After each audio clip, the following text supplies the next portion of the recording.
হযরতে বেলালের বুকের উপরে পাথরের পরে জিহ্বা নাড়ায় জিকির করে কার? চোখের কোণা দিয়ে পানি ঝরতেছে, জিহ্বা নাড়া আল্লাহর জিকির করতেছে। আপনাদেরকে জিকির করার জন্য কেউ পিটায় না, মারে না, জিকির করা যায় নামাজ পড়তে পড়তে। কথা কয় না কেন? রাগ করতেছেন আপনারা? রাস্তা চলতে চলতে জিকির করা যায়, শুধুমাত্র মসজিদে বসে জিকির করা যায় না, নামাজের মধ্যে পাশে পাশে বসে শুধু জিকির করা যায় না।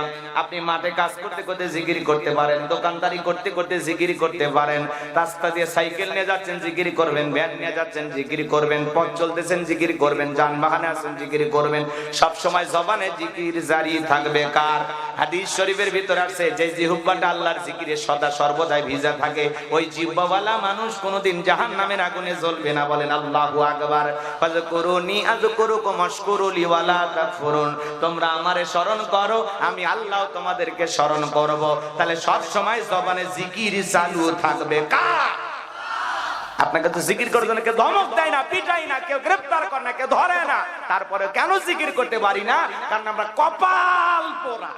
কথা কয় না? কি পোড়া? 2-3 ঘন্টা এক জায়গায় বসে গল্প করে, 5 ঘন্টা চুপ করে থাকে, তাও আল্লাহর নাম মানে না, ঠেলা দিয়ে আল্লাহর নাম বের হয় না। কথা কয় না কেন? যদি বলা ভাই কেমন আছেন, এই গরিবের থাকা না থাকা হুজুর কোন মধ্যে বেঁচে আছে, দিনকাল যাচ্ছে, এই আর কি, চলে গেলেই শান্তি। শান্তি না মানে এত কথা ঘুরে পেছায় জবান দিয়ে আলহামদুলিল্লাহ আসে না, আছে না নাই? আপনাকে জিজ্ঞাসা করা হচ্ছে কেমন আছেন, আলহামদুলিল্লাহ, আল্লাহ ভালো রেখেছেন। এত সমস্যার কথা বলেন কেন? কি সমস্যা আপনার?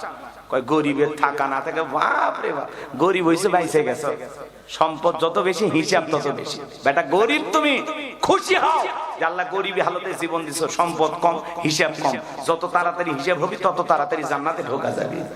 বোঝে না গরিব হওয়াতে আফসোস, গরিব হওয়াতে খুঁজি থাকেন, টাকা সম্পদ বেশি, টেনশন বেশি, ঝামেলা বেশি, বিপদ বেশি, কথা কয় না।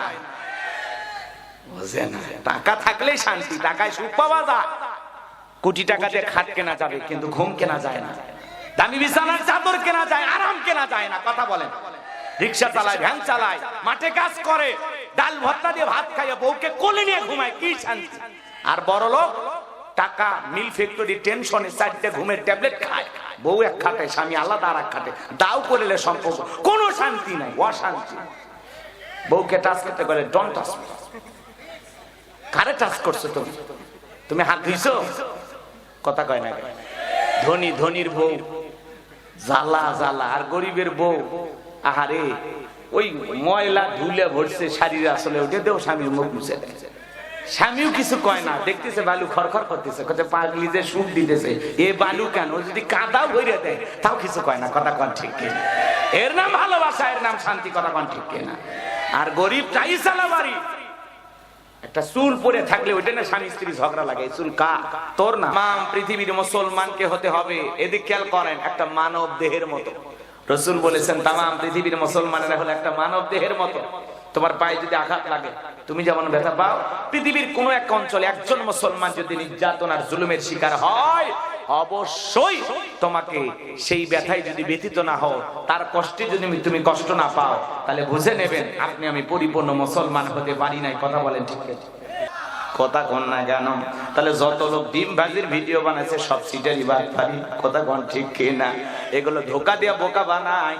এই সমাজে যা চলতেছে, কেউ ডিম ভাজতেছে, কেউ আবার পিস গুলে যাইতেছে, হাতের খেলা দিয়ে তুলতেছে, এটা মানা যায়, ওটা দেখা যাচ্ছে বাস্তব। কথা কন ঠিক কিনা? এজন্য বাজান কো আমার, আমরা এগুলো রং তামাশা করবো না, হাসি ঠাট্টা বিদ্রুপ করবো না। আল্লাহ যদি কখনো আযাব আর গজব দেয়, বুঝে নেওয়া লাগবে আমাদের পাপের কারণে সব হচ্ছে। আল্লাহ তাআলা সূরা রুমের 41 নম্বর আয়াতে বলেন, বান্দা জলে স্থলে যত বিপর্যয় ঘটে সব তোমাদের 2 হাতের কামাই। আমি আল্লাহ কেন দেই? এগুলো দ্বারা সতর্ক করি, বান্দা বাঁকা পথে চলিস না, সোজা পথে চল। বান্দার গুনাহ করিস না, ফিরে আয়। কথা বলেন? আমি আল্লাহ একটু মাঝে মাঝে ভূমিকম্প দিয়া, একটু রোদের তাপ দিয়া, একটু গরম দিয়া, একটু ঘূর্ণিঝড় দিয়া, মাঝে মাঝে বন্যা দিয়া, বিপদ মুসিবত দিয়ে বুঝায় যে আমি আল্লাহ আছি, ভুলে যাস না। যে আল্লাহ বিশাল বড় বটরের গাছটা ফেলাইতে পারে, তোর ভাঙ্গা বাড়িটা ফেলাইয়া চাপা দিয়ে মারতে পারে, কিন্তু মারি না কেন? আমি আল্লাহর দয়া বেশি বিধায় সোজা হয়ে যা। কথা কোন ঠিক কিনা? আর আমরা সোজা না হয়ে বাঁকা আরো বেশি হয়েছি।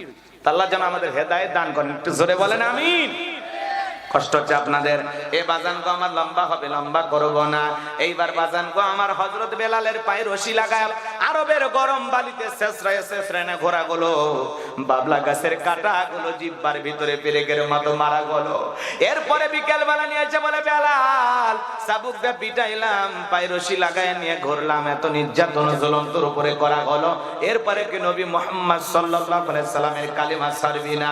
হযরতে বেলাল দেখে বলে আবু জাহেল রে, মারতে মারতে যদি মেরে ফেলে দাও, বেলালের নিঃশ্বাস থাকবে যতদিন, বেলাল ইসলামের প্রতি টিকে থাকবে ততদিন। বলেন আল্লাহু আকবার। এইবার যুবকদেরকে বলল পায়ের রশি লাগাইলাম, চাবুক দিয়ে পিটাইলাম, বাবলা গাছের কাটাগুলো জিহ্বার ভিতরে মারলা, এরপরে তো বেলালকে থামানো যায় না। যাও সবাই মিলে একটা বড় পাথর নিয়ে আসো। কয়েকজন যুবক মিলে বিশাল বড় একটা পাথর নিয়ে আসা হযরতে বেলালের বুকের উপরে চাপায় দেওয়া হলো। আবু জেহেল ভাবলো পাথরে চাপার আঘাতে বেলাল মারা যাবে, এই কথা ভেবে কাফেররা চলে গেল।